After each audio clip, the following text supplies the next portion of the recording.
Hey gang, Java junkies! It's time for one of the final coffees with Brent, and I've got a big cup today. And I want to tell you about my Uber driver. Brought me from the car dealership where I'm having some work done.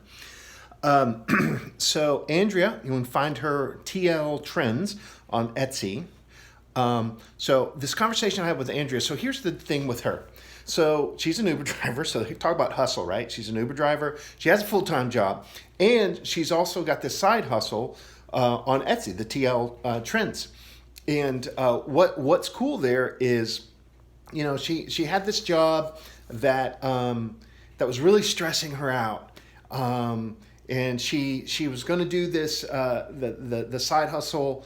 Wanted to go full time with that anyway, and so gave her 2 weeks notice, and her boss said, no, we value you. We want to keep you a part of the company. What if we had you do this job instead? So she got to keep that job in that little bit of financial cushion as she transitions to being full time on Etsy and as a maker, and it never would have happened if she hadn't taken that first step.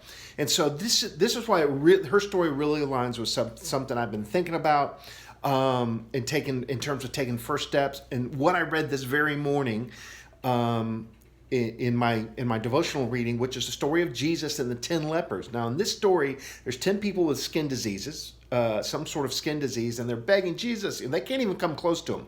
They're social outcasts. They have to keep their distance. And they ask for him to help. And he says, go show yourself to the high priest. Now, in the Jewish culture, what you would do if you were ceremonially unclean because you have a skin disease and you got cleaned, then you would present yourself to the high priest. He would inspect, he would kind of examine and say, yes, this person's clean. Then you go back to a normal existence.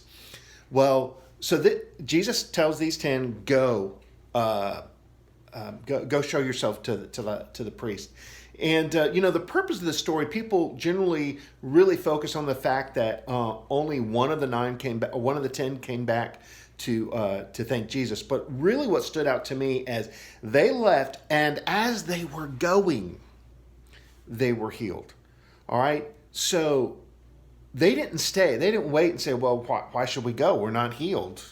They just simply obeyed and they left. And they went, and along the way they got healed. And there's so many things that happen. Like if we don't take that first step, if we don't move forward, if we wait for us to be able to see the outcome and see our way to the outcome that we desire, then we are going to miss things that we can experience along the way. So I'm really happy for Andrea, and I hope this helps you. I don't know what your first step looks like, what you need to be doing so that something else happens along the way. But if you're just sitting around, you're not along the way. So get along the way and watch good things happen. Hope you have a great Tuesday. I've got a great big cup of coffee, so can't be all that bad. Peace out, y'all.